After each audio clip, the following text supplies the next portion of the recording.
اگر آپ چینل پر پہلی بار آئے ہیں تو ابھی سبسکرائب کر کے بیل آئیکن پریس کریں اور رہیں باخبر۔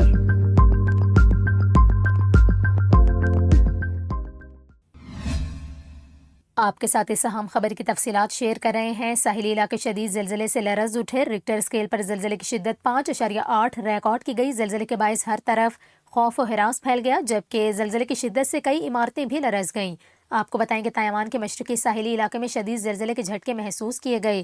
غیر ملکی خبر رساں ادارے کے مطابق ریکٹر اسکیل پر زلزلے کی شدت 5.8 ریکارڈ کی گئی۔ تائیوانی حکام کا یہ کہنا ہے کہ جمعے کو آنے والے زلزلے کی شدت سے دارالحکومت میں کئی عمارتیں لرز گئیں۔ حکام کے مطابق تائیوان کے مشرقی ساحل پر آنے والے زلزلے کی گہرائی 10 کلومیٹر ریکارڈ کی گئی، جبکہ فوری طور پر زلزلے کے باعث کسی نقصان کی کوئی اطلاع موصول نہیں ہوئی۔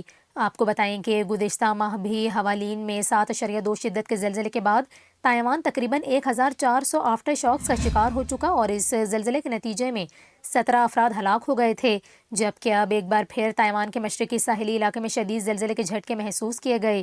ریکٹر اسکیل پر زلزلے کی شدت 5.8 ریکارڈ کی گئی، جبکہ زلزلے کی زیر زمین گہرائی 10 کلومیٹر ریکارڈ کی گئی۔ تاہم زلزلے کے باعث فوری طور پر کسی نقصان کی کوئی اطلاع موصول نہیں ہوئی۔